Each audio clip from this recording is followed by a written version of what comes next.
The day my husband died, I thought grief had taken everything from me. But grief has edges you don't see until they cut you. I buried Leonard with love, believing the hardest part was learning to sleep alone. I didn't know the real betrayal was already inside my house, waiting behind polite smiles and soft words. The morning after his funeral, my daughter-in-law threw my suitcases into the garage. She had no idea that the very thing she was pushing away was worth $15 million. My name is Judith Malone. I am 69 years old, born and raised in Richmond, Virginia. For 45 years, I was Leonard's wife, his partner in everything from paying the bills to sanding the kitchen table we ate at every night.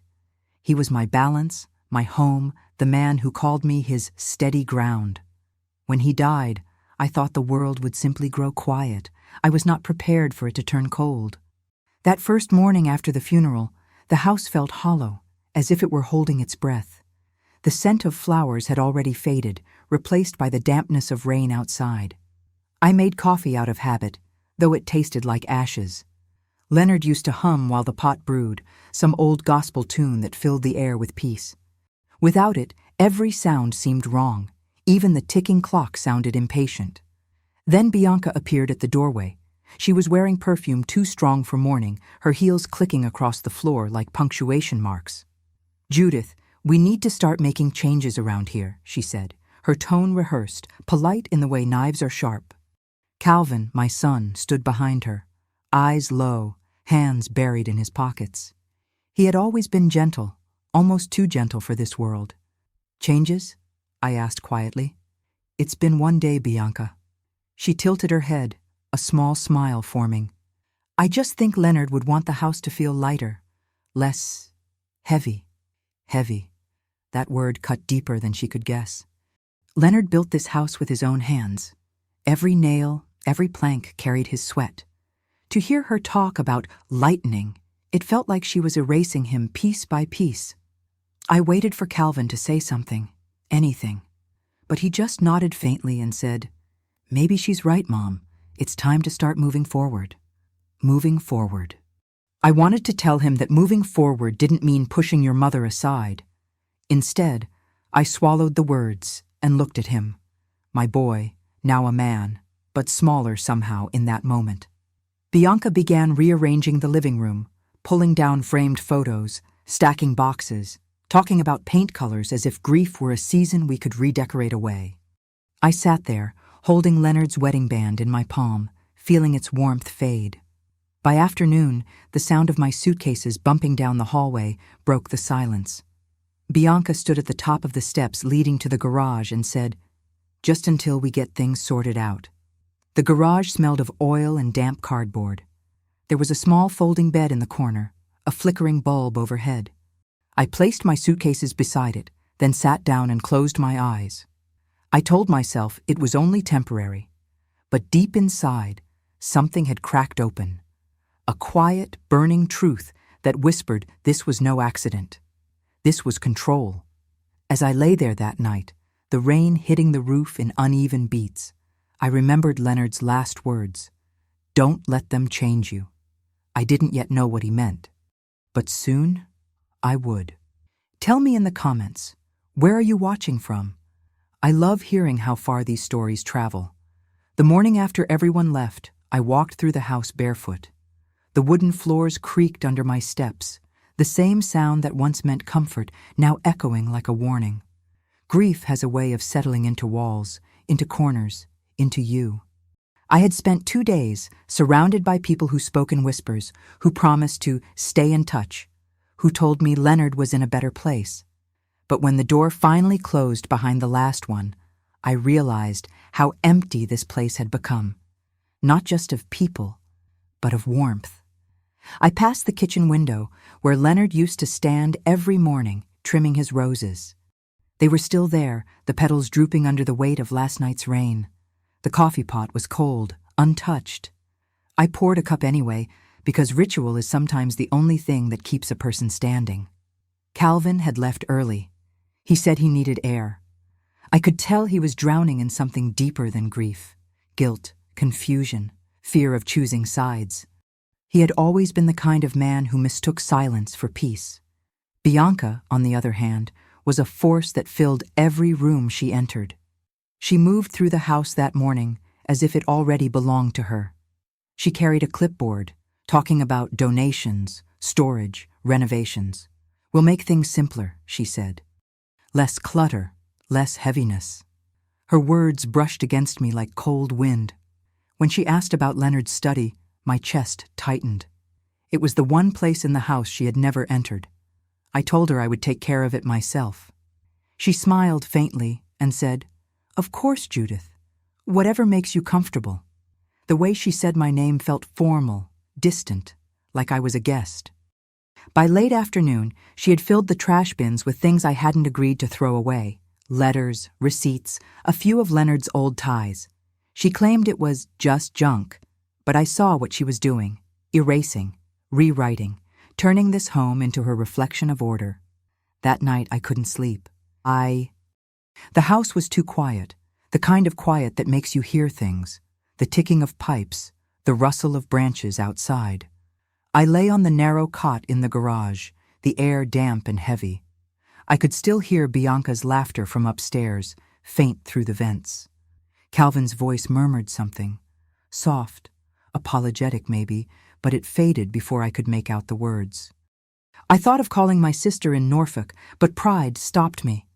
I didn't want to be the woman who called crying about her daughter-in-law. I told myself to wait it out, that kindness and time could fix anything. But deep down, something darker was blooming. A quiet recognition that what was happening wasn't grief's side effect. It was cruelty, the subtle kind that hides behind politeness. The next morning, Bianca appeared at the door of the garage holding a tray. "Breakfast," she said sweetly. "Eggs, toast, orange juice." For a moment, I almost believed it was a peace offering. Then she added, "I figured it would be easier for you to eat here while I clean the kitchen." I nodded, thanked her, and took the tray. When she left, I noticed the eggs were cold. I ate in silence, looking at the walls lined with boxes labeled Christmas, old tools, Leonard's files. That was when I decided to open one of them, just to feel close to him again. Inside were yellowed papers, a few family photographs, and a smaller envelope with Leonard's handwriting. The sight of his name stopped my breath for a second. I didn't open it. Not yet. I slid it back into the box. Outside, the day grew brighter, but the air inside stayed the same, stale and uneasy. I knew then that something in this house had shifted permanently. The warmth that built this home for 45 years had vanished in 48 hours. I sat on the cot, holding Leonard's old flannel shirt, pressing it against my face. The fabric still smelled faintly of cedar and soap. I whispered into the empty space, "Leonard, if you can hear me, tell me how to stay kind in a house that's turning cruel."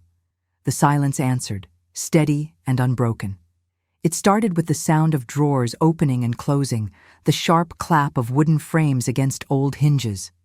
I was in the garage folding the thin blanket that barely covered me at night when I heard Bianca upstairs giving orders to a moving crew. The echo of her voice drifted down like cold rain. "Put the armchair by the window. That rug can go in storage, and someone please move these old photographs." By the time I walked back into the house, the living room had changed shape. Leonard's armchair was gone, his fishing trophies boxed, his reading lamp unplugged. The family photos that once lined the mantel were stacked face down on the coffee table. I froze at the sight. The room looked like a house for sale, not a home. Bianca turned to me with that same brisk smile. "Morning, Judith. I thought we'd get a head start. You'll feel better once everything's organized." Organized. That word has a way of disguising control. "This is Leonard's home," I said quietly. "He built it." She nodded, unbothered. "Which is exactly why we should keep it looking fresh. Don't you think it's what he'd want?" Calvin was standing in the doorway, holding a cup of coffee, eyes darting between us. "Bianca just wants to help, Mom. Maybe a little change will be good." Good. I looked at my son, my only child, and wondered when he learned to call comfort clutter. He wouldn't meet my eyes. Bianca's phone rang. She stepped aside to answer, her voice lowering into that syrupy tone she used when she wanted something. "Yes, I'll call the realtor this week," she said. Realtor. My stomach tightened. When she hung up, I asked, "You're calling a realtor?" She laughed too quickly. "Oh no, Judith. Just gathering information. We might need to downsize eventually." Downsize. Another word that meant something else entirely. I walked to the mantel and lifted one of Leonard's photographs. Him at 40, smiling by the river with a fish in his hand. The glass had a thin layer of dust already. I wiped it with my sleeve and whispered, "You'd hate this." Bianca came closer, lowering her voice. "Look, I know this is hard, but you can't hold on to the past forever." "The past?" I said. "You mean my husband?" For a moment, her smile faltered. "I didn't mean it like that." "Then how did you mean it?" Before she could answer, Calvin spoke up, his voice soft. "Mom, maybe take a break. We'll handle this. We'll handle this." The words felt like a closing door. I turned and walked toward the back porch where Leonard's tools were still hanging. The smell of sawdust lingered faintly in the air. I ran my hand along the handle of his hammer, still stained from the deck he built the summer before he died. That night, Bianca served dinner without inviting me to sit at the main table. She placed a plate on the counter. "You can eat whenever you're ready," she said. It sounded like a courtesy, but I could hear the boundary in it. I took my plate to the garage, the fork clinking against the porcelain. While I ate, I thought about the word family, how easily it can change shape. Love can turn into duty, duty into tolerance, tolerance into something colder. Leonard used to say that every family has weather. You just have to know when to come in from the storm. I looked around that dim garage, my new temporary home, and realized the storm wasn't outside at all. It was here, quiet and deliberate, rearranging not just furniture, but power. The next morning, Bianca announced new house rules, certain cabinets off limits, certain schedules to follow. "It's just for order," she said. Calvin agreed without looking up from his phone. That was when something inside me shifted too. I didn't shout. I didn't argue. I simply smiled, the way a soldier smiles before deciding not to surrender. I folded Leonard's shirt and placed it on my lap, whispering to the man who built this life with me, "If they think they can erase you, they don't know who you married." And for the first time since the funeral, I felt a spark, small, quiet, but alive, reminding me that dignity may bend, but it never breaks. The day Bianca moved me to the garage was warm for early April, the kind of Virginia day when the air smells of honeysuckle and sorrow. I was in the kitchen washing a cup when she came in, her voice bright as morning news. "Judith, I've cleared a little space downstairs for you, just until we finish the renovations." Renovations. She said it like a favor, like she was rescuing me from inconvenience. But I saw the packed boxes near the door, my photo albums, Leonard's army jacket, the porcelain angel from our wedding cake. "What renovations?" I asked. She smiled, not meeting my eyes. "You'll see. It'll be nice to have things freshened up. You'll be more comfortable out there anyway." Comfortable. I could feel the lie sitting right there between us. Calvin appeared behind her, his face pale, voice low. "Mom, it's just temporary, a few weeks." He couldn't even look at me when he said it. I wanted to ask him if he remembered who used to rock him to sleep when storms rattled the windows, who stayed up sewing his graduation gown because the store sent the wrong size. But I said nothing. Bianca led me through the hallway like a guest in my own home. The garage door groaned open, revealing a space half filled with holiday boxes and gardening tools. A single folding bed leaned against the wall, thin as a sigh. A small lamp flickered beside it. "There," she said. "It's not perfect, but it's private." Private. That was her word for exile. I stood there holding my suitcase, the same one I'd carried to the hospital when Leonard passed. The smell of gasoline lingered in the air. I wanted to scream that this wasn't temporary, that she was drawing lines I'd never cross again. But grief has a way of quieting you, so I thanked her. The word came out brittle.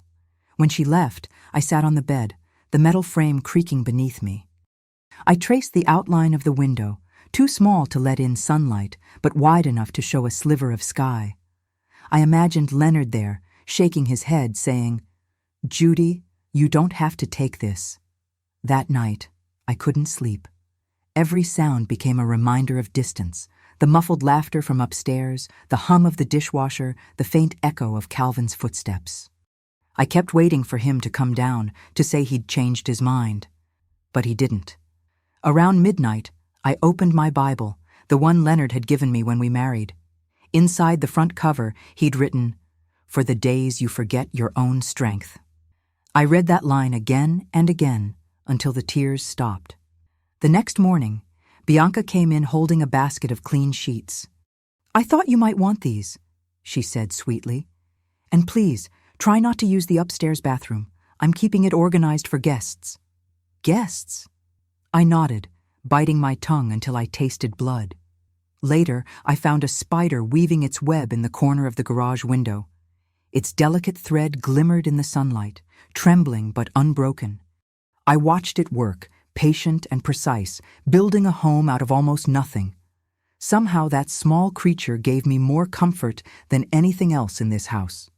Days turned into a quiet routine. Coffee from an old thermos, prayers whispered into cold air, the hum of cars passing on the street outside.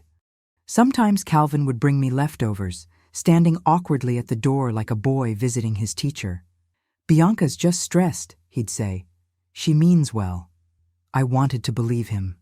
But one night, when I came inside to get water, I heard them talking in the kitchen. Bianca's voice was sharp. "Your mother needs to understand boundaries, Calvin. This is our home now. Our home." He didn't answer right away. Then he said softly, "I'll handle it." I went back to the garage and sat on the edge of the bed, my hands trembling. That was the moment I realized I wasn't just unwanted. I was being erased. Still, I promised myself one thing. I would not break. I would not beg. Leonard built this house for love, and I would not let cruelty rewrite that. As the days passed, the garage stopped feeling like punishment. It became a waiting room. Quiet, steady, patient. I didn't know what I was waiting for yet, but something deep inside whispered that change was coming. The cruelty began in whispers, in small gestures easy to overlook if you were not the one enduring them. At first, Bianca's words came wrapped in politeness. "Judith, don't trouble yourself with the dishes," she'd say, already washing them while humming just loud enough for me to hear.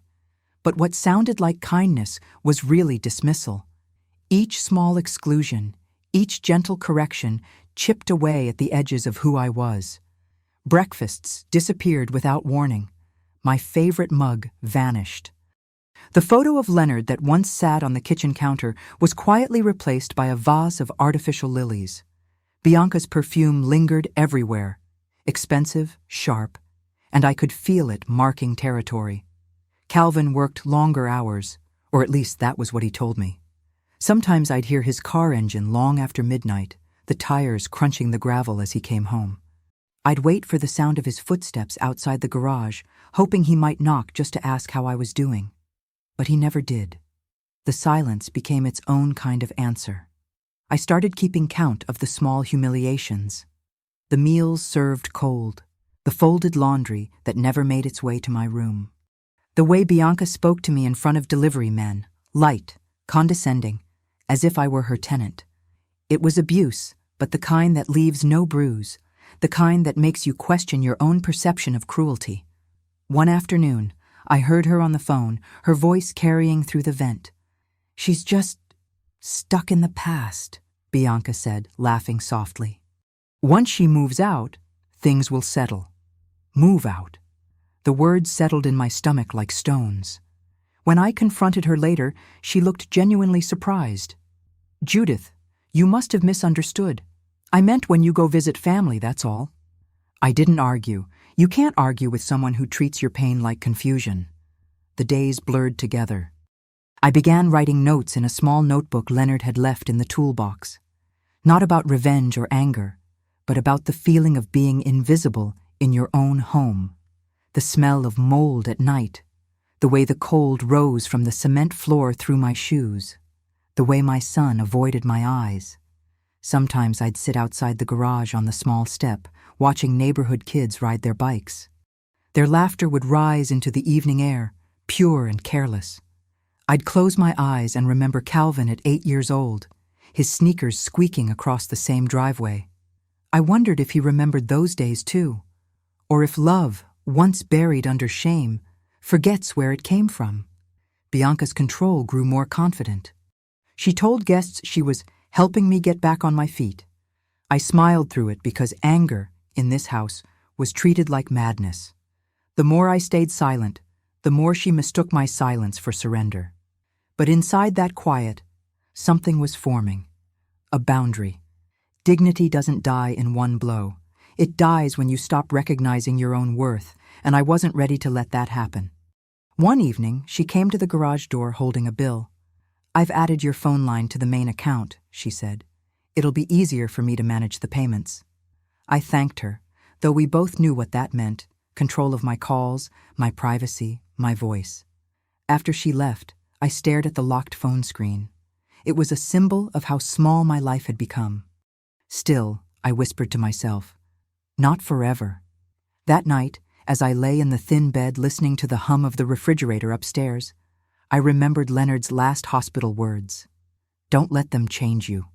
For the first time, I understood them. He had seen this part of life coming, the tests that would measure not my strength, but my self-respect. So I began my quiet resistance. I prayed out loud, letting the sound fill the cold air. I polished Leonard's old tools every morning. I made my corner neat, my bed perfectly straight. I refused to let neglect define me. It may have looked like surrender to Bianca, but it wasn't. It was strategy, patience dressed as obedience, because every silence I gave her, I stored as evidence. Every humiliation I memorized. I was learning her rhythm, waiting for the moment when my stillness would no longer mean defeat, but preparation. In the middle of all that coldness, the only warmth I could still reach came from the past. On quiet afternoons, when Bianca was gone and the house above me settled into silence, I'd open one of the old boxes stacked beside my bed and pull out pieces of Leonard's life. A cuff link, a church bulletin with his handwriting, a faded photograph of us at Virginia Beach when we were barely 30. Those memories were my small rebellions against the present. They reminded me that once this house rang with laughter and respect.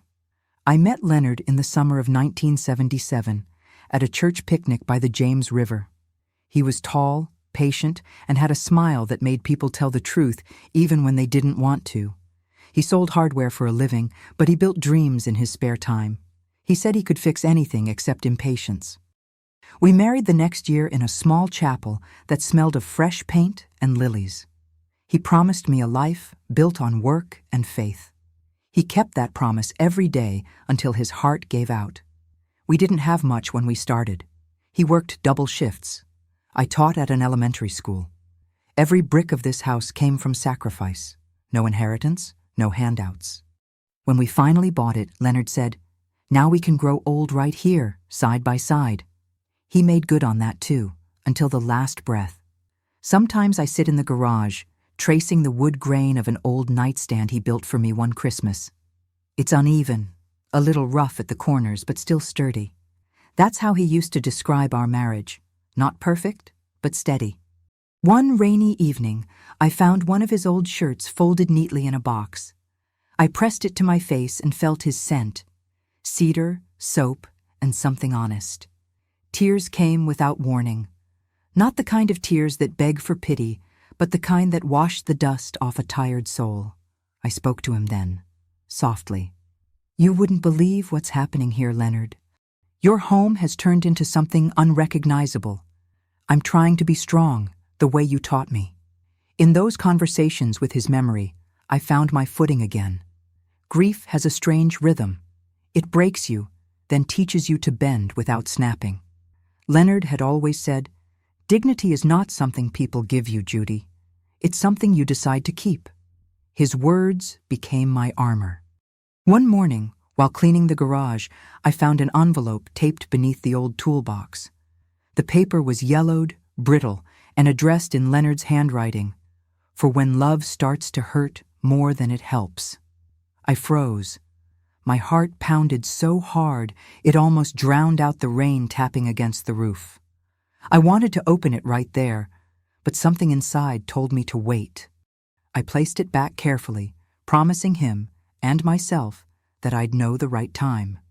That evening, Bianca knocked on the door, her voice sugary. "Judith, I'm heading out with friends. There's lasagna in the fridge if you're hungry." I smiled, nodded, thanked her. The moment she left, I turned off the flickering lamp and sat in the quiet, holding Leonard's wedding band between my fingers. It gleamed faintly under the thin light, a small circle of permanence in a house full of shifting loyalties. For the first time since he died, I felt something like peace. Not because the pain was gone, but because I realized it had a purpose. Every moment of loneliness, every insult I swallowed was preparing me for a reckoning I didn't yet understand. I thought about the envelope again, the words he chose, for when love starts to hurt more than it helps. Maybe Leonard had seen what I couldn't. Maybe he'd known that the hardest kind of betrayal isn't from strangers, but from those you raised and welcomed under your roof. As the night deepened, I whispered into the darkness, "I haven't forgotten who I am, Leonard. And I won't." Above me, the house was silent, the kind of silence that comes before a change. It happened on a Thursday morning, the kind that carried a thin mist and the faint smell of rain-soaked earth. Bianca had left for a doctor's appointment, and Calvin was at work. For the first time in weeks, the house felt mine again. I climbed the stairs quietly, each step creaking like a memory. I wasn't snooping, I told myself. I was reclaiming air that once belonged to me. In the study, dust floated in the sunbeam like slow confetti. Leonard's desk stood untouched, its drawers closed as if waiting for his hands to return. I opened the top drawer and found the small tin box he always kept his spare keys in. Underneath it, folded carefully, was an envelope I'd never seen before. My name written in his handwriting, deliberate, steady, confident. And under it, a single line, "For when the truth starts to hide in plain sight." My breath caught. I didn't open it right away. Instead, I placed it on the desk and ran my fingers over the letters of my name. His pen strokes were firm, almost protective. I looked around the room, at the bookshelf lined with family photographs, at the chair where he used to read the newspaper every morning. Everything in that room held his presence, but this envelope felt alive with his voice. As I stood there, I heard Bianca's car pulling into the driveway sooner than expected. Panic flickered through me. I slid the envelope inside my sweater and stepped back toward the hallway. When she entered, her face carried the kind of smile people wear when they're checking for something. "Oh, Judith, you're upstairs," she said lightly. "I thought you were resting." "I was just dusting Leonard's study," I answered. "It needed a bit of care." She looked around, scanning the room. "Yes, I've been meaning to sort through this space. There's so much old paperwork, you know? Probably best to shred most of it." "Maybe," I said, "but not today." Her eyes narrowed slightly before she changed tone. "Anyway, I brought lunch. Come down when you're ready." When she left, I exhaled slowly, the kind of release that feels like surviving something you can't name yet. I sat at the desk, the envelope warm in my hand, but I didn't open it. Not yet.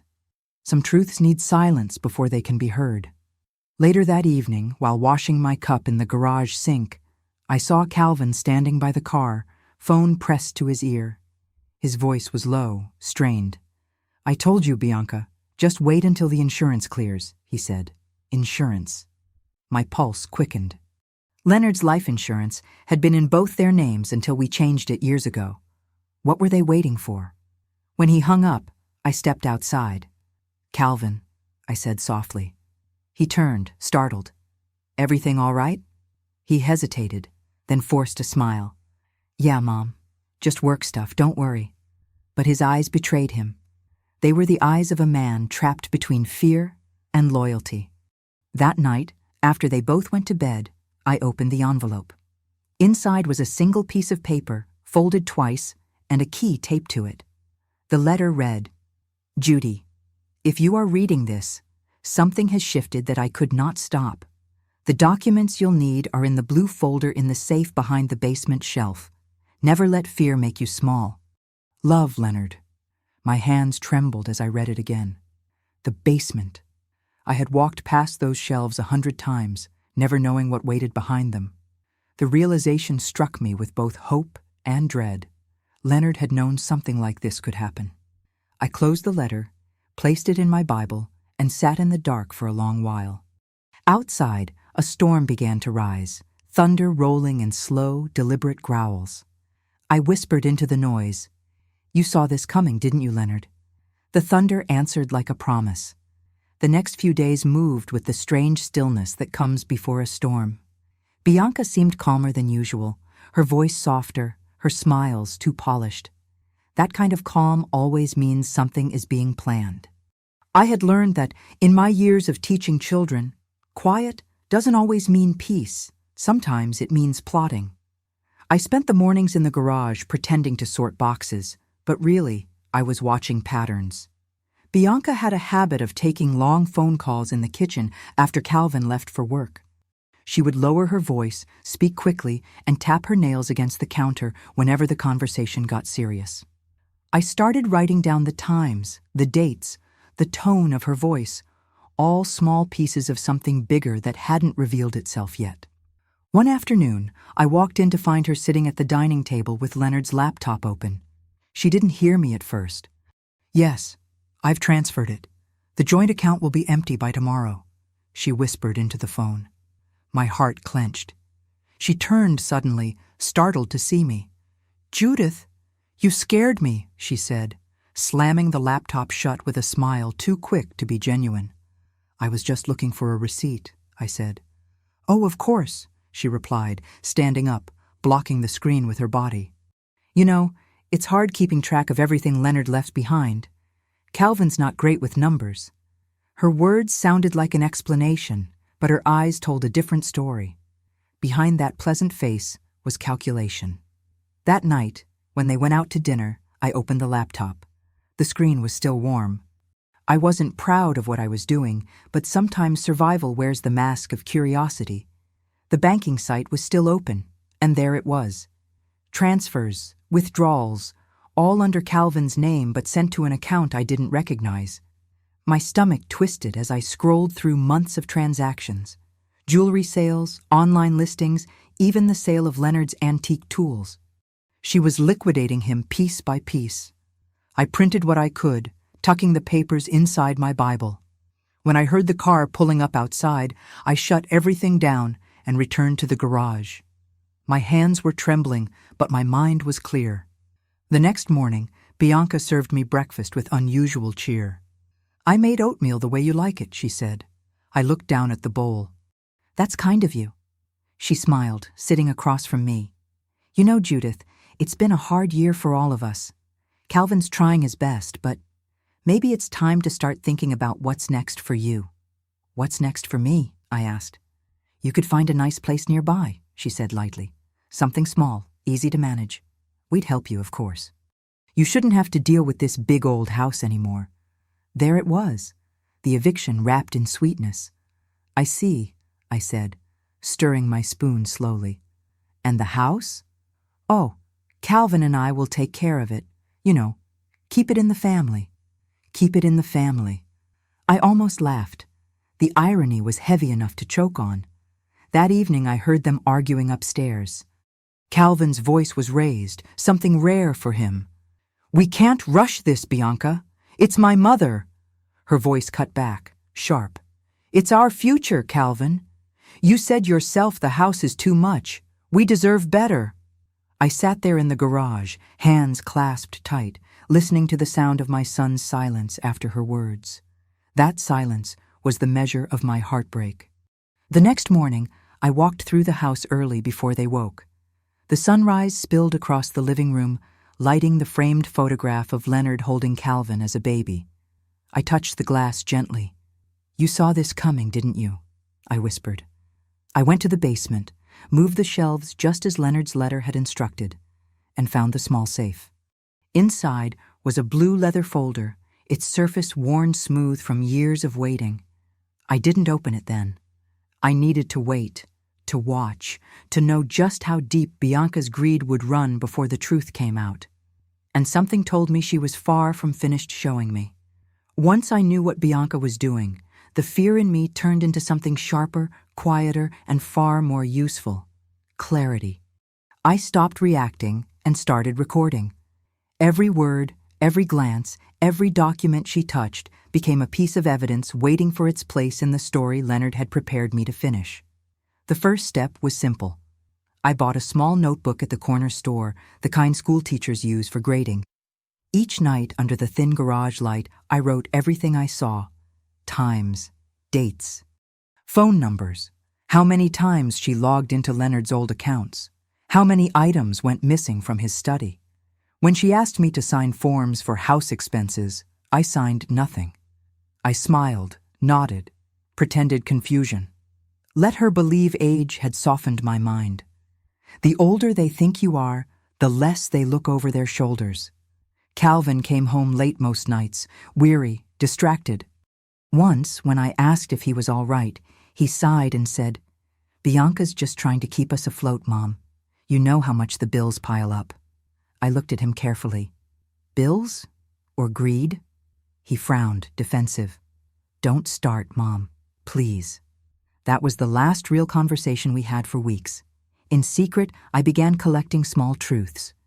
Screenshots printed from the laptop, bank receipts tucked under the mattress, photos of boxes Bianca had labeled for donation. I knew better. Some of those boxes contained Leonard's antique tools, the ones worth thousands. She called it decluttering. I called it theft. One afternoon, she left her phone on the counter while she went to answer the door. A text appeared. He's still hesitant. I'll convince him soon. No name, just a number. My pulse steadied. She was planning something bigger than I'd guessed. That night, after they went to bed, I unlocked the safe in the basement with the key Leonard had left. Inside, the blue folder waited like a patient witness. I opened it and saw everything. Property deeds, investment statements, insurance policies, all in my name. $15 million. I covered my mouth, not from greed, but from shock. Leonard had left me everything. I sat on the basement floor, the papers spread around me like a quiet army. He had known. He had seen what I refused to see, Bianca's hunger, Calvin's weakness. He had trusted me to protect not just the money, but the meaning behind it. At dawn, I put everything back exactly as it was and locked the safe. I needed time, the right time. A few days later, Bianca came into the garage carrying a basket of laundry. "Judith, you've been keeping to yourself lately. Everything okay?" "Just tired," I said. "You should rest. You've had a long life. Let the younger ones handle things." I smiled faintly. "You're right. I've handled enough." She looked at me curiously, unsure if there was more behind my words. There was. She just didn't see it. Each day after that, I made sure to stay out of her way, to keep the peace she thought she was winning. But inside, I was building a case, methodical, calm, certain. I also began recording conversations. My old cell phone had a simple voice recorder. Whenever she started talking about plans, I'd press the button. She spoke freely, never suspecting the woman she underestimated was gathering justice one whisper at a time. I even caught her saying, "Once Judith moves out, we can list the house fast. Calvin won't argue once it's done." That recording alone could have torn her plans apart, but I waited. Sometimes the truth needs to ripen before it can do its work. In the evenings, I sat outside on the back step with Leonard's photo in my hands. "You left me tools, not just money," I whispered. "You left me courage." And in that small garage, surrounded by boxes and silence, I realized something powerful. Survival isn't always loud. Sometimes it's just a woman with a notebook and a plan, refusing to be erased. The night I decided to open the blue folder felt like stepping into a room I had been circling for years. The house was silent, the kind of silence that hums when people are pretending to sleep. I waited until Bianca's footsteps faded upstairs, then crept into the basement with a flashlight and Leonard's key. The safe opened easily, almost too easily, as if it had been waiting for me. Inside, the folder lay exactly as before, its corners worn smooth by time. I placed it on the old workbench and unfolded each page under the weak beam of light. There were bank statements, property deeds, investment accounts, even stocks I didn't know Leonard had purchased. Every one of them listed my name, Judith Ann Malone, as the sole beneficiary. At the bottom was a notarized will dated 2 years before he died. I read each line carefully, whispering the words as if saying them aloud might make them more real. All holdings, properties, and accounts shall be transferred to my wife, Judith Ann Malone, upon my passing. I trust her judgment, her fairness, and her strength. I stopped there, my hands trembling. Fairness and strength. He had seen both in me even when I couldn't see them myself. Tucked between the pages was a handwritten note from him. If they ever make you feel small, remember, you built this life with me. You earned every brick. Trust no one who uses love to control you. I sat down on the cold floor, tears sliding down without sound. Leonard had not only left me security, he had left me a message of survival. He must have known how fragile the family peace had become, how Bianca's ambition looked like devotion until it found something to feed on. I closed the folder and held it to my chest, feeling the pulse of everything he'd worked for beating under the leather. $15 million. The number itself meant little to me. It was what it represented that mattered. Freedom, dignity, a second chance. The next morning, Bianca noticed something in my face. "You seem different," she said, pouring herself coffee. "I slept well," I replied. She smiled faintly. "Good. You need your rest. You've been under stress." "I'm fine, Bianca.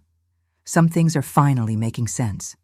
She paused, her hand tightening around the cup. "Like what?" "Like how people reveal themselves when they think no one's watching." Her smile froze for a second before she turned away. "You shouldn't overthink, Judith. It's bad for your health." That afternoon, I took the folder to a bank downtown and placed it in a new safe deposit box under my own name. The clerk, a kind woman with gray hair, looked at me and said, "It's good to have something that's yours." I smiled. "Yes, it is." When I returned home, Bianca was in the kitchen typing on her laptop. She barely looked up. "Out running errands?" "Yes," I said, placing my purse on the counter. "Just taking care of unfinished business." Her eyes flickered toward me, suspicious but uncertain. I could feel her trying to read my tone, but I gave her nothing. That evening, I cooked dinner for the first time in months: roasted chicken, collard greens, and cornbread. The smell filled the house, drawing Calvin into the kitchen like when he was a child. "Mom," he said softly, "I miss this." "I did too," I said, handing him a plate. Bianca appeared in the doorway, her voice tight. "Oh, how nice. A little family dinner." "Yes," I said, looking at her steadily. "A real family dinner." We ate mostly in silence, the clinking of utensils louder than words. But under that silence, something shifted. She could feel it too. A power she couldn't quite define had returned to the room. When the plates were cleared, I carried the leftovers to the garage, smiling to myself. The will was safe, the truth was mine, and for the first time since Leonard's death, I felt the balance tilt ever so slightly back in my favor. Justice, I realized, doesn't always come like thunder. Sometimes it starts as a quiet heartbeat in the chest of a woman who finally remembers her worth. For days after discovering the will, I carried a weight that had nothing to do with paper or money. It was the weight of choice. Knowing the truth gave me power, but power can be a dangerous thing when your heart still beats for those who've wronged you. I could end this charade in one moment, but part of me wasn't ready to destroy what little remained of my family, even if that family was already halfway gone. Each morning, I'd wake before dawn and sit on the step outside the garage, watching the light creep across the driveway. I'd whisper to Leonard, asking what he'd want me to do. "You left me the truth," I'd say. "But what do I do with it now?" His voice wasn't there to answer, but the wind carried a memory. Him standing in our backyard years ago, wiping sweat from his forehead after fixing the fence. Sometimes love means telling the hard truth, Judy, he'd said then, even when it cost you peace. I thought about that as I watched Calvin walk to his car each morning, shoulders slumped, eyes tired. He looked like a man trapped in the life someone else had designed for him. I wanted to shake him, to make him remember who raised him, who taught him right from wrong. But when he glanced toward the garage, he only waved briefly, the gesture of a guilty son pretending not to be. Bianca's control had grown bold. She managed the bills, the meals, even Calvin's calendar. When the mail arrived, she sifted through it first. I once reached for an envelope, and she laughed lightly. "I'll handle it, Judith. Don't trouble yourself with paperwork." I smiled and let her. Let her believe she had won. Because now I knew, the more she thought I was harmless, the freer I was to move. Still, at night, when the house was quiet, guilt would crawl into my thoughts. Was I becoming like her, calculating, secretive? Could justice be clean when it came wrapped in deception? I prayed for clarity. I opened my Bible and found Leonard's note again. "Trust no one who uses love to control you." That line stopped me cold. Bianca used love as a leash, claiming care while tightening her grip. But Calvin used it as an excuse, his silence disguised as loyalty. I couldn't hate him. I could only mourn the man he might have been if love hadn't made him afraid. One evening, I set 2 plates at the small table in the garage and called him down. "Calvin," I said softly, "come eat with me." He hesitated at the door, glancing upstairs toward Bianca's shadow on the landing. "I can't stay long," he murmured, stepping inside. I handed him a plate. "Do you remember when your father made you build that birdhouse?" He smiled faintly. "I remember. I nailed it wrong, and he said it would still hold." "Yes," I said, because he cared more about the effort than the mistake. He nodded, then grew quiet. "Bianca says you're upset. She thinks you're struggling." "I am," I said, "but not in the way she thinks." He looked down at his food. "I wish things were easier." "They could be," I said gently, "if you'd open your eyes." Before he could respond, Bianca called from upstairs. "Calvin, can you help me for a second?" He stood up immediately, the moment gone. "Thanks for dinner, Mom." After he left, I sat there staring at the empty chair. My hands shook, not from age, but from restraint. I wanted to shout the truth after him, to tell him everything Leonard had left, to expose every lie Bianca had told. But my heart wouldn't let me. Not yet. That night, I dreamed of Leonard standing in the doorway, his hand resting on the frame. He looked younger, the way he did when we first met. "Courage, Judy," he said. Not anger. Courage. When I woke, the sun was just breaking through the window. I wiped my eyes and whispered, "All right, Leonard. I'll wait for courage." And though the house still felt cold, I knew something in me was beginning to warm again. The part that refused to surrender to fear or guilt or the illusion of love that demanded silence. The day Bianca tried to sell Leonard's car was the day I stopped pretending her cruelty was something I could outwait. It was a crisp Saturday morning, sunlight spilling through the kitchen window. I heard her voice before I saw her, smooth and cheerful. "Yes, it's in great condition," she said into the phone. "Low mileage, one owner." I walked into the hallway just in time to see her wave through the glass door at a stranger pulling into the driveway, a man holding a clipboard, car keys jangling in his hand. My heart stuttered. "What's going on?" I asked. She turned, eyes bright. "Oh, Judith, perfect timing. I'm selling Leonard's sedan. We hardly use it anymore." My voice dropped low. "You mean his car? The one he rebuilt by hand? The one he left for Calvin?" She brushed imaginary lint from her sleeve. "Well, it's just sitting there. Besides, it's better to let it go before it loses more value." Calvin stepped out from the kitchen, half-dressed, hair still damp from the shower. "Bianca, maybe we should talk about this." She cut him off with a glance. "We already did. You agreed it was the right move." I turned to my son. "You agreed?" He looked away. "We need the space, Mom." The space.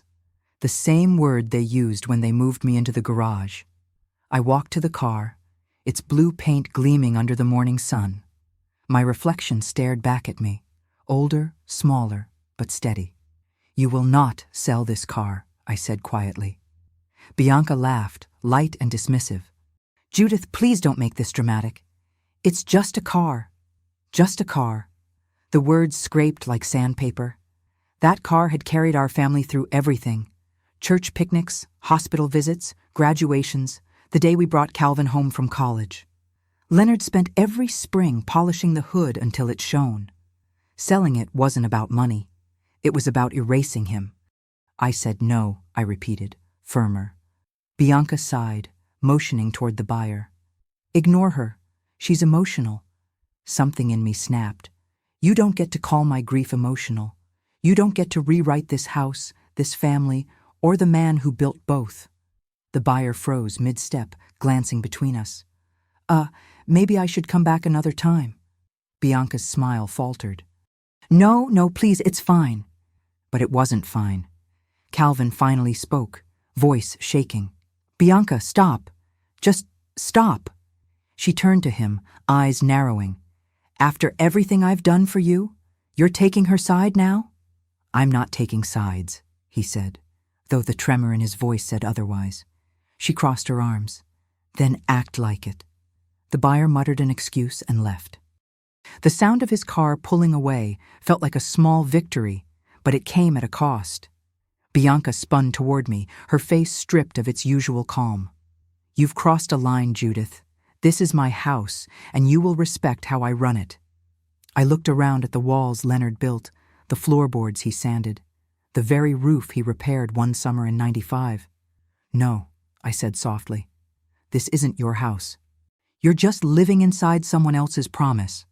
She stepped closer, lowering her voice to a hiss. "You think you can threaten me? You're one old woman away from a nursing home. Don't push your luck."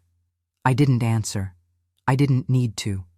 Silence, I had learned, is its own kind of defiance. That night, she locked the garage door from the outside. I could hear the click of the bolt sliding into place. A chill ran through me, but not from fear. It was from clarity. I sat on my bed, staring at Leonard's photo. "You were right," I whispered. "Love without respect isn't love at all." I knew then what I had to do. Bianca had drawn the final line, and I was done stepping back. I took out my notebook, the folder copies, and the voice recordings I had gathered. Each page was a wound, but together they formed something stronger. Evidence, truth, justice waiting for light. The time for patience was over. The next move would be mine. When the garage door locked that night, something in me unlocked. I sat on the edge of my bed, the cool air pressing against my skin, and realized that surviving wasn't enough anymore. Dignity is not passive. It demands motion, even if the first step trembles. I gathered every piece of proof I had collected. The notebook, the copies of the bank transfers, the printed screenshots, and Leonard's will. I placed them neatly inside a manila folder, the same way I used to prepare lesson plans back when I taught school. The method felt familiar, comforting. I wasn't just an old woman enduring cruelty. I was a witness building her case. The next morning, I dressed carefully. Gray slacks, Leonard's favorite cream sweater, the pearl earrings he gave me on our 20th anniversary. I walked to the bus stop, folder tucked tightly under my arm. The city felt different that day. Every sound, the hiss of brakes, the chatter of strangers, reminded me that I was still part of the world, not a ghost in someone else's story. At the lawyer's office downtown, the receptionist looked up with a practiced smile. "Do you have an appointment?" "I don't," I said. "But I need to speak with someone who handles estate law." A few minutes later, a tall man with kind eyes appeared. "I'm Robert Grayson," he said, extending his hand. "How can I help you, Miss Malone?" I sat across from him and slid the folder across the desk. "My husband left this for me. I believe my daughter-in-law is trying to take what isn't hers." He opened the folder slowly, scanning each page. His brows lifted. 15 million, he said quietly. "And everything in your name. Mrs. Malone, you're the sole heir." "I know," I said. But I need to make it official before she finds out what's in her hands isn't power. It's fraud. He nodded. You've been documenting things? I handed him my notebook. Every word. He flipped through the pages, his expression tightening. This is more than enough. We can protect your rights immediately. I'll draft a motion confirming your ownership of all properties and accounts. But I need to warn you, when this becomes public, there will be consequences. Family ones. I looked him in the eye. I'm not afraid of consequences. I'm afraid of losing myself. He smiled softly. That's the right kind of fear. Before leaving, he asked, Would you like me to contact your son? No, I said, standing. Not yet. I'll do that in my own way. On the ride home, the bus windows reflected my face back at me. Older, yes, but fierce in a way I hadn't seen for years. Leonard's words echoed inside me. Fairness and strength. I had both now. When I arrived, Bianca was in the kitchen arranging flowers. She turned as I walked in. Oh, you went out? Yes, I said calmly. Just errands. She studied me, sensing something had changed. You seem lighter. I am, I replied. It's amazing what happens when you stop apologizing for existing. Her smile faltered. That evening, I sat in the garage with a cup of tea, the faint hum of the city outside. For the first time, the space didn't feel like punishment. It felt like a headquarters. I could almost hear Leonard's voice beside me. You're doing fine, Judy. I whispered back. I'm doing what you taught me.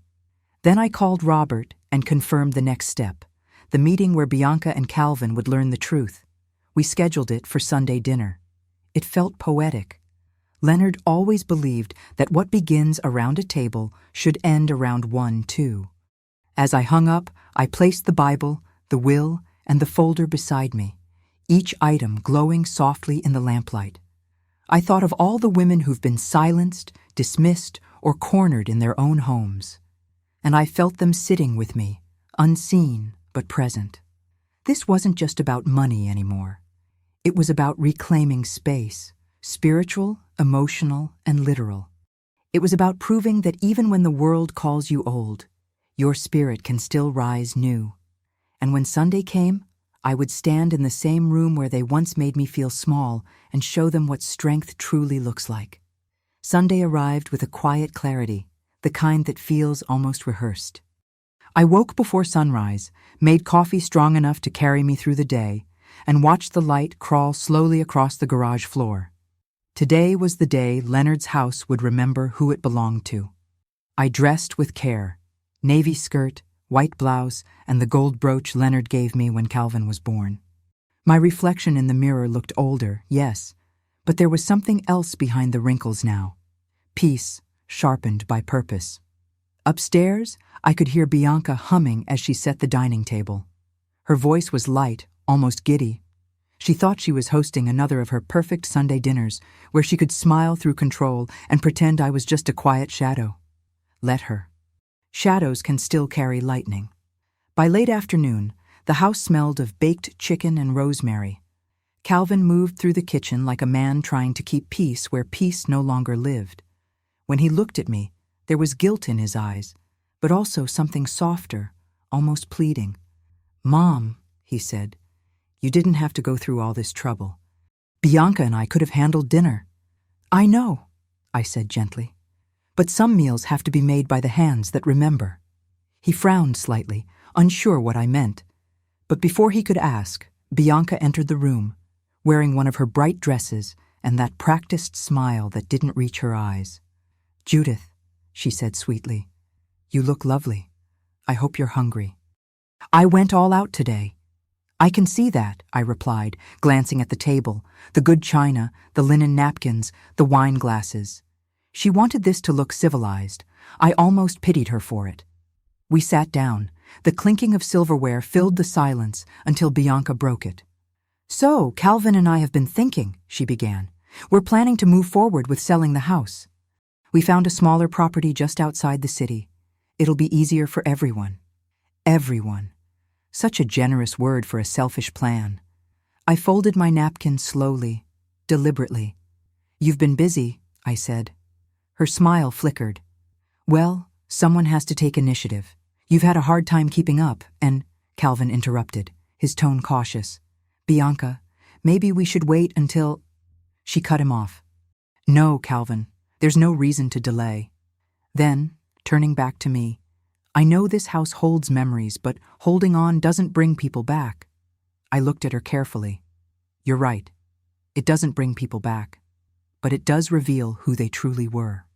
From under the table, my hand brushed against the folder resting in my bag. My pulse stayed steady. Before we eat, I said softly, I have something to share. Leonard left a few things for me that I'd like you both to see. Bianca laughed lightly. Judith, this really isn't the time. It's exactly the time, I said, standing. The air in the room changed. Even the hum of the refrigerator seemed to stop. I walked to the sideboard, placed the blue folder on the table, and opened it. The legal papers gleamed under the warm light. This, I said, is Leonard's final will and testament, signed, notarized, and witnessed 2 years before he passed. Bianca's eyes darted between the pages, searching for a loophole, a trick, anything that would make this go away. That's impossible, she said finally. Leonard and Calvin had joint accounts. Everything, I interrupted gently, was transferred to me. Every property, every account, every investment. The lawyer confirmed it last week. Calvin's fork slipped from his hand. What? He whispered. Bianca's face flushed red. You're lying. You're making this up to... I reached into my bag again and placed the recorded transcripts, bank statements, and photos on the table. These are copies of your transfers, Bianca. The accounts you drained. The items you sold under Calvin's name. Her mouth opened, but no sound came out. Calvin turned to her, his face pale. Bianca, tell me this isn't true. She stammered. I was trying to protect us. Your mother, she doesn't know what she's doing.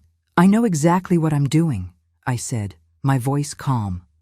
I'm reclaiming what's mine. What Leonard left in love, not in fear. The silence that followed was absolute. Even the ticking clock seemed to hold its breath. Bianca pushed her chair back abruptly. You can't do this. I already did, I said. Calvin sat frozen, his hands shaking. When he finally looked at me, his eyes filled with tears. Mom, I didn't know. I know, son, I said softly. That's the saddest part. And with that, the dinner that began as Bianca's performance ended as Leonard's justice. The silence after my words was louder than any storm. I stood at the head of the table, my fingers resting on the blue folder, watching truth land like thunder in a room that had long forgotten how to listen. Bianca's face turned from disbelief to fury in the space of a breath. Her perfect posture cracked, and her voice came out sharp enough to cut glass. You're bluffing. You can't possibly have legal control over everything. Leonard wouldn't have done that. I met her eyes. He did, because he knew what greed looks like when it smiles. She laughed once, bitter and shaky. You're an old woman living in a garage. What could you possibly know about handling money like that? I didn't raise my voice. Enough to keep you from stealing it. Calvin sat motionless, his eyes darting between us, torn between habit and conscience. Bianca, he said quietly. She has papers, signatures. This is real. She rounded on him. Don't you dare take her side. I'm not taking sides, he said, but his voice faltered. I just want the truth. The truth? She spat. The truth is, your mother never respected us. She treated me like an outsider from the start. I took a deep breath, steadying myself. I treated you like family, Bianca. You just never wanted to be one. Her chair scraped against the floor as she stood. I've sacrificed years for this family. And you think you can take everything from me with a stack of papers? I held up the will. Not think, Bianca. No. She lunged forward and snatched the folder, her hands trembling. This means nothing without witnesses. Then maybe you should call my lawyer, I said, handing her Robert's card. He'll be glad to explain it. For a long moment, the only sound was the ticking of the clock. Then Calvin reached for the folder, his voice barely above a whisper. Bianca, give it back. She froze, staring at him as if the word no had never been spoken to her before. "What did you say?" "I said give it back," he repeated, louder this time. Something inside him shifted then, a spine straightening, a man remembering he still had one. Bianca's eyes filled with disbelief. "After everything I've done for you, you're choosing her?" "I'm choosing what's right," he said. The air went still. For the first time, she looked truly afraid. "You think you can just undo everything?" she whispered. "You'll end up with nothing. Both of you." I stepped closer, my voice calm but final. "The only thing we're losing tonight is your permission to rule this house." Bianca's jaw tightened. Her hands shook as she threw the folder back onto the table. "You'll regret this." "No," I said quietly. "You will." She stormed out, the slam of the door echoing through the house. We both stood there, Calvin and I, surrounded by the aftermath of truth. The smell of rosemary and roasted chicken still hung in the air, absurdly domestic in the middle of destruction. Calvin sank into his chair, face pale. "Mom, I don't even know what to say." "Then start with sorry," I said gently. Tears welled in his eyes. "I should have protected you. I should have seen what she was doing." I placed a hand on his shoulder. "You see it now. That's what matters." He nodded slowly, staring at the documents. "What happens next?" I looked around the dining room, the photos, the candles, the home Leonard built with calloused hands and quiet dreams. "What happens next," I said, "is peace. Real peace." He nodded again, and in that small motion, something in our broken family began to mend. For the first time since Leonard's death, I felt the house exhale, as if it too had been waiting for this moment. Bianca didn't leave quietly. I heard her upstairs within minutes, pacing, drawers slamming, her voice breaking through walls like shards of glass. The storm had come, and it had my daughter-in-law's name. Calvin followed her, his footsteps quick but hesitant. "Bianca, calm down," he said. "Calm down?" she shouted. "Your mother just humiliated me in my own house." "It's not your house," he said, and for the first time, his voice didn't tremble. I sat at the dining table below, listening to the ceiling creak with their argument. I wasn't proud of the satisfaction I felt. Not joy, but justice catching its breath. Then came the sound of something crashing. I rushed upstairs just as Bianca hurled a framed photo against the wall. Our wedding picture, the one Leonard loved most. Glass scattered across the hallway floor. "You think you can erase me?" she yelled, her eyes wild. "You think you can just walk in here with your papers and make me the villain?" I kept my voice calm. "You did that yourself." Calvin stepped between us. "Bianca, stop." She turned on him, tears streaking her mascara. "You're useless. You let her control everything. You've always been weak." His face broke then, not from her words, but from the years behind them. "I've been weak," he said. "You're right, but not anymore." Bianca froze, stunned by the defiance. Calvin reached down, picked up the photo frame from the floor, and brushed the glass from the image. His hand shook, but his voice was steady. "I'm done watching you destroy everything good in this house." "You'll regret this," she whispered. "Maybe," he said, "but I'll be free." She laughed bitterly. "Free? You think you can survive without me? You're nothing without me." Calvin looked at her, not with anger, but with pity. "That's where you're wrong." The police arrived less than an hour later. I didn't call them. Calvin did. He handed them the copies of the documents, explained the situation, and requested that Bianca be escorted out until the legal process was finished. The officers were polite, professional. Bianca, however, wasn't. "This is absurd," she shouted as they guided her down the stairs. "You're throwing away your future, Calvin. You're throwing away everything I built." He didn't answer. He just opened the front door and let the cool evening air in. When she crossed the threshold, she turned to me. Her voice dropped low, venom soft as silk. "You'll die alone in that garage, Judith. Remember that." I met her gaze, calm and unflinching. "I'd rather die alone with peace than live surrounded by poison." The door closed, and for a long moment, none of us spoke. The house felt impossibly still. I could hear the faint hum of the refrigerator downstairs, the sound of the world moving on. Calvin stood in the middle of the hallway, breathing hard. He looked lost, like a boy who had finally woken up in the ruins of someone else's dream. I walked to him and took his hand. "It's over," I said softly. He shook his head. "No, Mom, it's just starting. I have to live with what I allowed." "You'll live," I said, "and you'll learn." "That's enough for now." We stood there among the broken glass and silence. The storm had passed, but the air was still heavy with what it had left behind: guilt, relief, exhaustion. Later that night, as we swept the shards from the floor, Calvin whispered, "She said I'd regret choosing you." I looked at him, tears stinging my eyes. "And do you?" He shook his head slowly. "No. I regret taking so long to remember who you are." The broom moved across the floor, glass clinking softly. Each sweep felt like forgiveness in motion. When we finished, I picked up the photograph, the one she'd tried to destroy, and placed it on the mantel again. The crack in the glass stayed, a scar across Leonard's smiling face.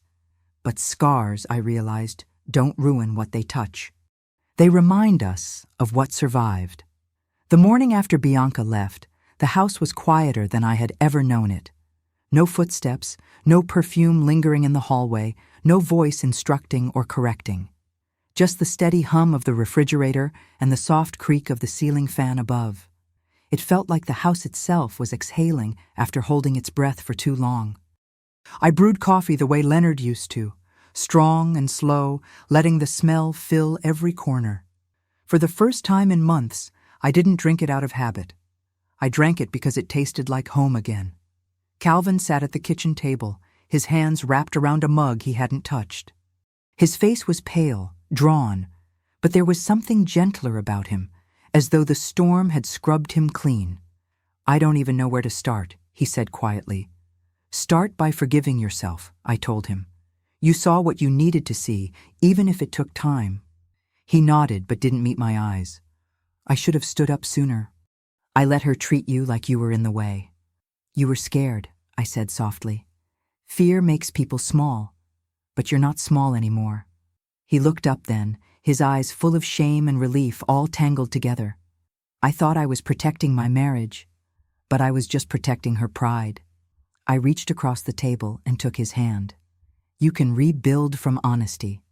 You can't rebuild from deceit." The sound of rain began against the windows, a steady, cleansing rhythm. I watched him breathe, slower, steadier, like he was learning how again.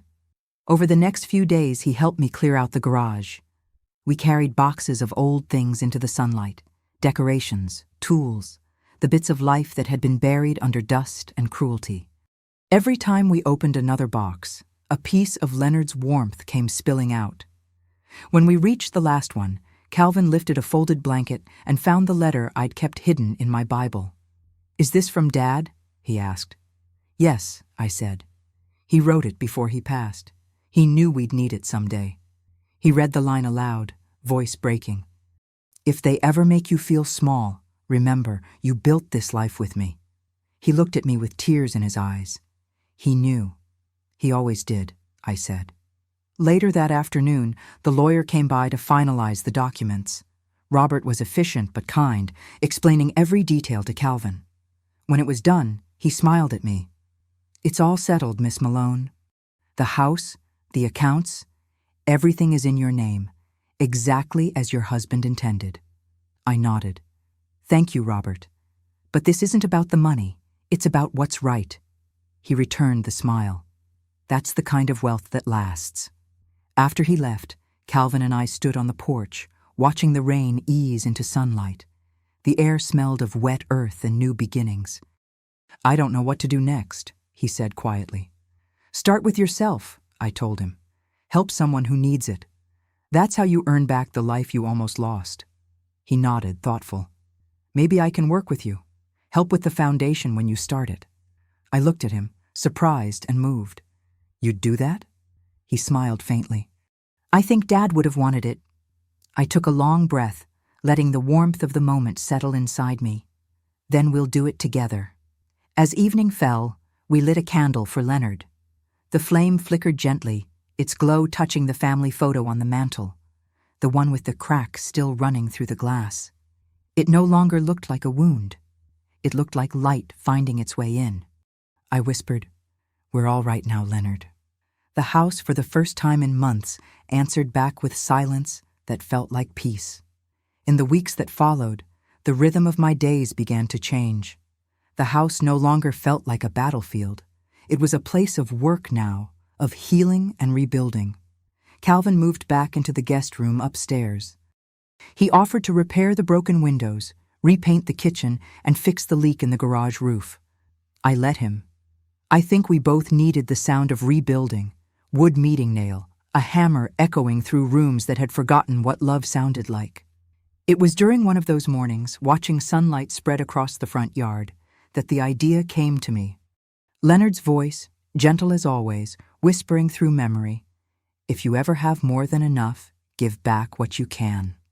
That night, I sat at the kitchen table and began drafting plans for what I would call the Leonard Malone Foundation, an organization dedicated to helping elderly men and women who had been silenced, neglected, or discarded by their own families. I wanted it to be a place where people could find not just shelter, but dignity. Calvin walked in while I was writing. "What are you working on?" he asked, peering over my shoulder. "A reparation," I said softly. "For every mother who's been pushed aside, for every widow treated like a burden." He read the name at the top of the page and smiled faintly. "Dad would love this." "That's the point," I said. "He left more than money. He left a mission." Over the next several weeks, we met with lawyers, financial advisors, and community leaders. Robert helped us file the paperwork, guiding me through every line with patient precision. When the foundation was officially registered, I held the certificate in my hands and felt a warmth I hadn't known since Leonard's passing. At our first board meeting, I stood at the small podium in a rented community center in Richmond and spoke to the volunteers. Most were young, college students, social workers, a few retirees who'd heard my story through church friends. "This isn't about charity," I told them. "It's about respect. Every person we help has a story that deserves to be heard. We're not saving them. We're reminding them they still matter." Applause followed, gentle but sincere. Calvin sat in the front row, his eyes shining. For the first time, I saw my son not as the frightened man who had once stood by and watched my humiliation, but as someone willing to build again from the wreckage. In the months that followed, the foundation grew faster than I expected. We partnered with local shelters and hospitals, offering counseling and legal aid to seniors who'd been manipulated or abandoned by family members. The work was hard, sometimes heartbreaking, but it filled the emptiness that loss had left behind. One afternoon, as I packed boxes of donated blankets, Calvin came to me with a letter. "It's from Bianca," he said quietly. I hesitated before taking it. The envelope was plain, the handwriting familiar but smaller, shakier. Inside, a single page. "I'm sorry for everything. I see it now. I hope someday you'll forgive me." I folded the letter and placed it in a drawer. "Forgiveness isn't a gift you give all at once," I said. "Sometimes it comes in pieces." Calvin nodded. "She's gone for good?" "Yes," I said, "but she'll live with what she did. That's enough." That evening, I stood outside the new foundation office as the sun dipped low over the city skyline. The sign above the door glowed softly. The Leonard Malone Foundation, restoring dignity through compassion. I thought about the long road from the garage to this moment, the fear, the betrayal, the quiet endurance, and I realized that sometimes the only way to make peace with the past is to build something stronger in its place. When we locked up for the night, Calvin turned to me and said, "You know, Mom, you don't just survive things, you turn them into lessons." I smiled, feeling Leonard somewhere near. "That's what he taught me, son. Surviving isn't enough. You have to make it mean something." As we walked to the car, the city lights flickered to life, and for the first time in a long time, I felt completely free. Not because the pain was gone, but because I had finally turned it into purpose. A year later, I stood barefoot on the porch of a small villa in Cancun, the one Leonard had quietly bought years before his death. The morning sun rose over the Caribbean, painting the water in colors so bright they seemed almost impossible. The air smelled of salt and mango, and the sound of waves replaced the hum of the refrigerator that had once filled my mornings in Richmond. I could feel Leonard here, not in memory, but in presence. I came to this place not to escape, but to live. After everything that had happened, I needed to remember that peace wasn't silence. It was the freedom to choose your own kind of quiet. The Leonard Malone Foundation was thriving back home. Calvin had taken over the daily operations, traveling across Virginia to speak about elder care and justice.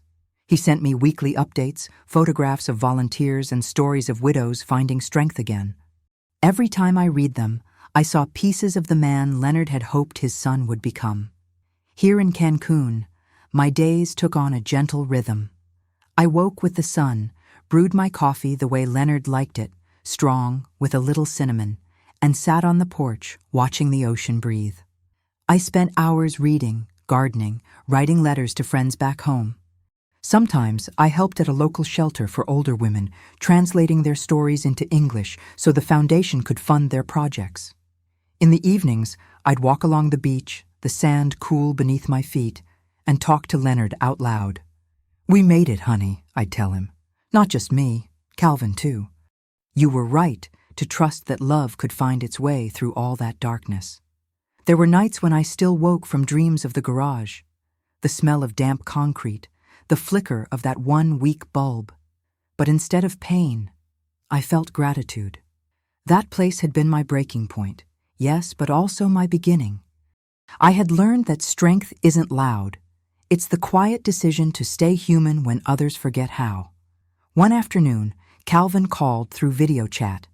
His face filled the screen, framed by stacks of paperwork and a smile that reminded me of his father. "We just got a grant, Mom. Enough to open another branch in Norfolk." "That's wonderful," I said, my chest tightening with pride. "I couldn't have done it without you," he said. "You taught me how to stand." "You taught yourself," I answered. "I just reminded you that you could." He hesitated, his eyes soft. "I still think about her sometimes," he admitted. "Bianca?" He nodded. Not with anger, just wondering where she is now. "Then you're healing," I said.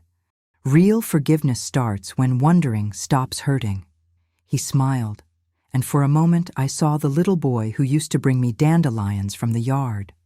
When the call ended, I sat on the porch for a long time, letting the sound of the sea carry my thoughts away. That night, I hosted a small dinner for my new neighbors, retirees, travelers, a few local women who worked at the market. We ate fresh fish and laughed until the stars came out. As I looked around the table, I realized that home wasn't a single place or a set of walls. It was the space you create when you finally stop apologizing for being alive. Before bed, I wrote a letter to be sealed and stored with the foundation records, addressed to Calvin. It began, "When I am gone, don't mourn too long. Use everything we've built to keep helping those who think their story is over. Tell them it isn't. Tell them it never is." As I placed the letter beside Leonard's old watch, I felt a calm that went deeper than happiness. It was peace with edges worn smooth by endurance. Outside, the waves kept their steady rhythm, a song for the living, for the lost, and for those still learning how to begin again. It has been 3 years since that night when truth finally reclaimed my home, and sometimes I still wake up expecting to hear the old sounds. Bianca's heels on the floorboards, Calvin's uncertain footsteps, the hum of tension that once filled the air. But the house in Richmond is quiet now. It belongs to peace again. I visit often. The Leonard Malone Foundation has grown beyond anything I ever imagined. We have offices in 3 cities now, small places full of big hearts, lawyers, volunteers, nurses, and pastors working side by side. Every month, I get letters from widows, grandmothers, and men who've spent years feeling invisible. They tell me their stories, of sons who stopped calling, of families who treated them like burdens, of discovering, at last, that they still have worth. I read each letter slowly, as if each word were a seed. Calvin runs the foundation with quiet grace. Watching him speak at community events fills me with a pride that's hard to put into words. He tells our story honestly, the mistakes, the silence, the awakening. People listen because it's not a story about villains. It's about the cost of forgetting that love without respect is not love at all. When I walk through the main office in Richmond, the walls are lined with photographs of the people we've helped. Smiling faces, weathered hands, survivors. Above the reception desk hangs a single framed quote from Leonard. "Dignity is not something people give you. It's something you decide to keep." Every time I see it, I remember the garage, the smell of oil, the sound of rain on metal, the day I chose to stop being afraid. That space, which once felt like exile, became the soil where everything new began. I used to think justice was a grand gesture. Now I know it's often a quiet act, a woman saying no without apology, a son learning how to stand up straight, a life rebuilt one honest breath at a time. Sometimes when the board members ask me to speak at events, I tell them what Leonard told me once during a hard season in our marriage. "We can't control who hurts us, Judy, but we can control what we do with the hurt." I think that's what the foundation truly stands for, transforming pain into purpose. I still live part of the year in Cancun, part in Richmond. The villa by the sea remains my sanctuary. Every morning I walk along the water, whispering my gratitude into the waves. At night, I light a candle for Leonard and another for Bianca. Yes, even for her. Because she was the fire that tested my faith. And without that fire, I might never have found my strength. I am not bitter. I am free. The fortune Leonard left me no longer feels like a number. It feels like a bridge, one that connects who I was to who I became. Through it, lives are being rebuilt. Through it, my husband's love still breathes. When people ask what justice looks like, I tell them this. It looks like an old woman opening her windows to the morning light, pouring coffee for herself, and smiling without permission. It looks like living in truth, without shame or fear. And it sounds, always, like the soft echo of Leonard's voice saying, "You did it, Judy. You did it." When I look back now, I understand that my story was never about revenge. It was about awakening, the long, painful, necessary process of remembering who I am when the world tries to make me forget. Losing Leonard was a heartbreak I thought I would never survive, but what followed after his death taught me something even deeper. Survival alone is not enough. You must choose to live with dignity, no matter how small your space becomes. I've learned that abuse doesn't always scream. Sometimes it whispers through gestures that steal your confidence one polite word at a time. And that's why I tell my story. Not to relive the hurt, but to remind others that silence is the enemy of self-respect. If someone watching this has ever been made to feel like a burden in their own home, I want them to hear me clearly. Your worth does not shrink just because others fail to see it. The Leonard Malone Foundation continues to grow, and every time I meet another survivor, I see the same spark I once thought I'd lost. We share something sacred, the courage to stand back up after being made small. Calvin and I now work side by side, not as mother and son burdened by guilt, but as partners in purpose. He often says that the foundation saved him as much as it saved me. Maybe that's true. Maybe healing is just love rediscovered through service. I still spend my winters in Cancun, waking each morning to the sound of the sea. The sun rises slowly there, gentle like forgiveness. Sometimes, as I drink my coffee, I whisper Leonard's name and thank him, not just for the fortune he left, but for the faith he placed in me. He trusted that even after he was gone, I would find a way to turn pain into light. And I did. If you take anything from my story, let it be this.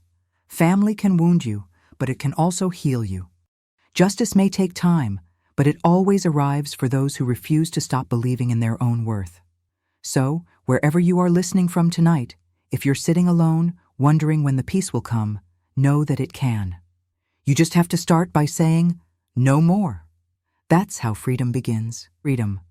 If this story touched your heart, please like the video and subscribe to the channel so you do not miss the next one. Tell me in the comments, where are you watching from? Your support helps keep these voices alive. And if you are ready for another powerful journey, click the story appearing on your screen right now. See you in the next life story, with love and respect.